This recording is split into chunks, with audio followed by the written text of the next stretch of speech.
The AMA Moving Medicine podcast highlights innovation and emerging issues that impact physicians and patients today. Hello, this is the American Medical Association's Moving Medicine video and podcast. As we begin a new year, we thought we'd take this opportunity to look back at AMA's work over the past year in several key areas and also find out what's in store for 2022. Today in our Look Forward, Look Back series, we're joined by Dr. Christine Sinsky, the AMA's Vice President of Professional Satisfaction in Madison, Wisconsin. We'll discuss the AMA's critical work to address physician burnout and opportunities to prioritize physician mental health and well-being in the months ahead. I'm Todd Unger, AMA's Chief Experience Officer in Chicago. Dr. Sinsky, thanks for joining us today. You've had quite a year. The AMA has been working on the issue of physician burnout for years with your leadership, and that work has largely focused on systemic change. And I think, now after 2 years or nearly in this pandemic, I'm assuming you might have a different perspective or different learning right now, especially about looking at this at the organizational level. Has this become more important over the last couple of years? Great. So thanks, Todd. Really a pleasure to be with you. And you're absolutely right. One of the things I think it's important for us to realize is that while burnout manifests in individuals, it originates in systems. And the widespread epidemic of burnout among physicians is not because physicians are deficit in terms of resiliency. It's because we are working in chaotic environments. And of course, those chaotic environments have only worsened over the last couple of years with the pandemic. This is definitely a problem going into the pandemic. And as you point out there, the problem has gotten worse. There are a lot of new challenges. We have physicians that are in the position of treating, seriously ill patients in unprecedented levels at this point, some of whom choose not to get vaccinated. How did the AMA support physicians through these unprecedented challenges? Well, the AMA has supported physicians across a number of different domains, if you will. We do a lot of research to help understand where the origins of burnout come from and the consequences of burnout, because the consequences are there for patients, they're there for healthcare systems themselves, they're there for the payers of healthcare. And we help to make the reality of this problem manifest to various stakeholders. For example, we know that it costs the US healthcare system about $4.6 billion a year just for one component of the consequences of burnout among physicians. So if we can start to translate the issue of burnout away from, it's just an individual problem, to recognize it has repercussions for patient care, for healthcare organizations, for the healthcare system writ large. Dr. Sinsky, I'm curious, as you mentioned, we had tremendous systemic problems going into the pandemic. We have probably new issues that were pandemic induced. If you were to kind of look back over the past 2 years, what do you think those top kind of new things that have layered onto this problem would be? So Todd, I think there are two things, one new and one old that's gotten worse. So the new thing is, I believe we have a workforce that's in peril, that we all have heard about the Great Resignation in the general population, but I think we've got a bill coming due in terms of the number of physicians and other healthcare workers that will be leaving their profession over the next several years. I think people have really heroically stood up to the challenge when it's an acute crisis, but when it becomes a chronic steady state, many people are reassessing and are leaving their profession. And that's really worrisome. Indeed. And I think, if you probably would have thought back maybe 2 years ago, we would have thought there was going to be an end.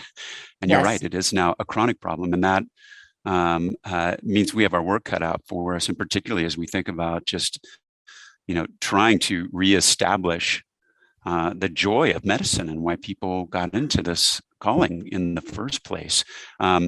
We have really, at the AMA, been focusing on elevating physician voices over the past year, and you have your own program that really highlights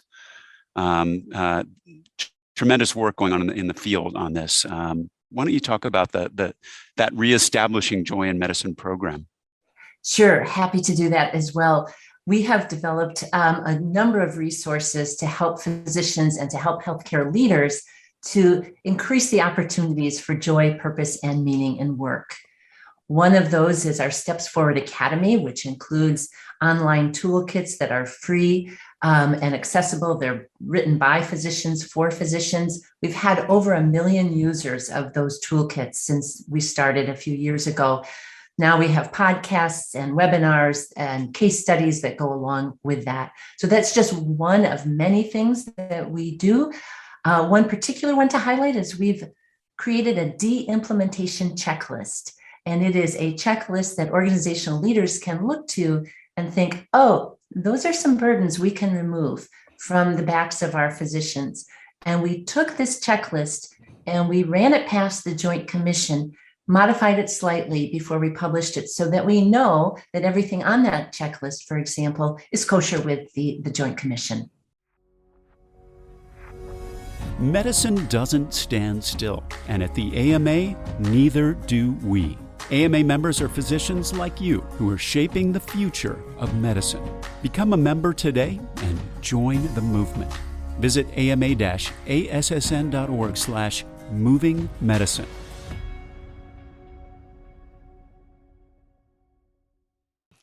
Did you actually use the word de-implementation?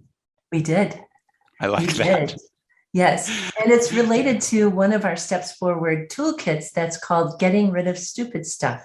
And it is a step-by-step guidance, workbook, if you will, for how to implement a Getting Rid of Stupid Stuff initiative at your organization, how to cull out a lot of the waste that is currently clogging up the gears of healthcare and adding to the burden.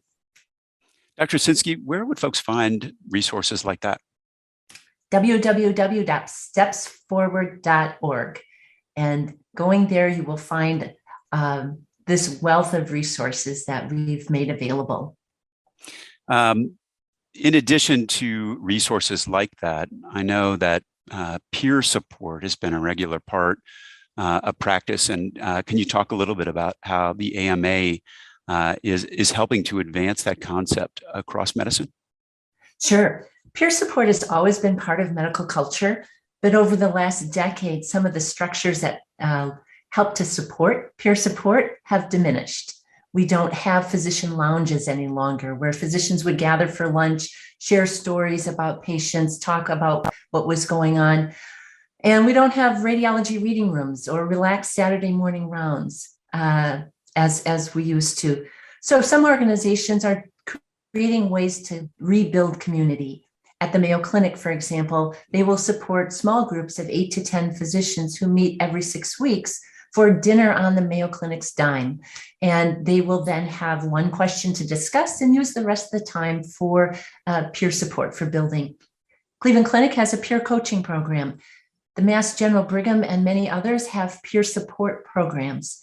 We highlight these in the Steps Forward Academy. We have a toolkit on developing a peer support program. We have a case study, a success story, if you will, on the Mayo Clinic dinners. So there's a lot of resources to help people not start from scratch, but to learn from what others have done and then adapt that to their own environment. You know, we had a chance to speak with someone earlier this year about reestablishing the Physicians Lounge, and I was just really struck. It seems like kind of one of those pieces of wisdom that just kind of got lost. Hey, people need that kind of peer to support, a place to relax, a place to exchange ideas. And, you know, what happened? Yes. Well, I think we got very transactional in our understanding of what healthcare is. And then our technology sort of reinforced that transactional nature.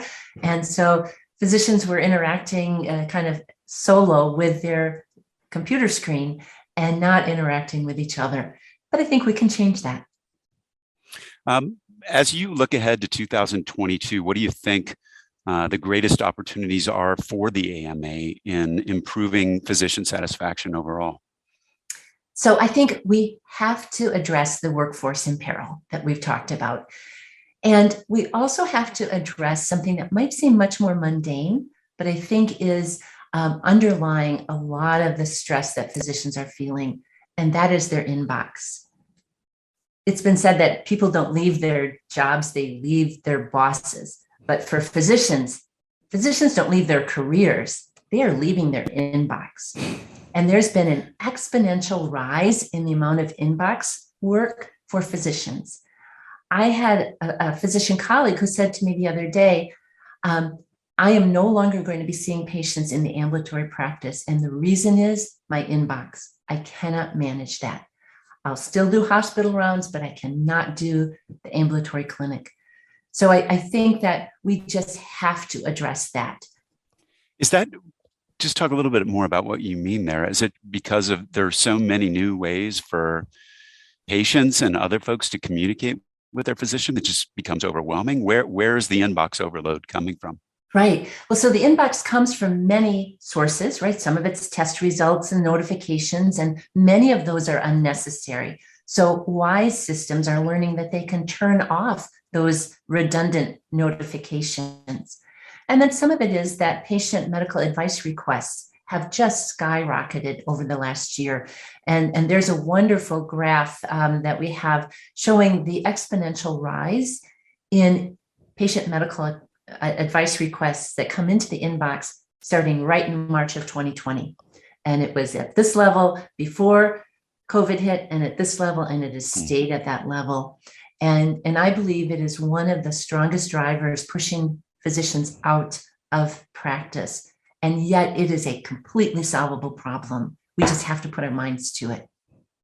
Well, you mentioned before steps forward. I just wanted to give you just a few minutes to talk more about what's in steps forward.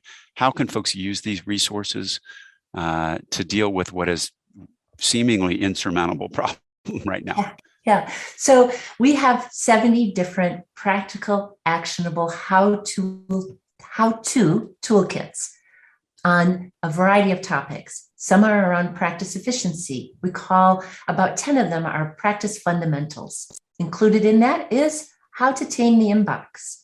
So it's very specific about ways that you can route messages to other individuals and ways that you can turn off unnecessary notifications. We have some on building culture within your team, how to have daily huddles, how to have weekly team meetings. And then we have a whole nother section that's around leadership, how to be a better leader, how to assess your leaders. And then if you're a physician and mid-level leader, how to build bridges between those different levels within an organization. And so there's just a wealth of opportunity there. And a team could look at it, or a leader could look at it and then say, we're going to follow these steps. We're going to modify it to our environment.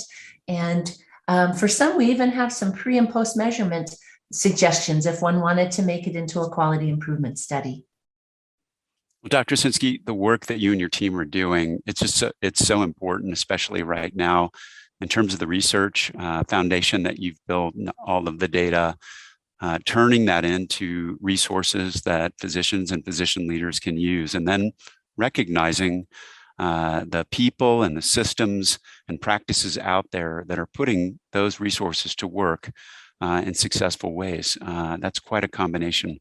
Thanks for being here today. That wraps up our look ahead and look back episode on AMA's work to address physician burnout. Again, thanks, Dr. Sinsky. We'll be back with another episode soon. In the meantime, please click subscribe on AMA's YouTube channel, or check out all of our videos and podcasts at ama-assn.org/podcasts. Thanks for joining us. Take care. This has been Moving Medicine, a podcast by the American Medical Association. Subscribe to other great AMA podcasts available wherever you listen to yours, or visit ama-assn.org/podcasts. I'm Todd Unger, and this is Moving Medicine.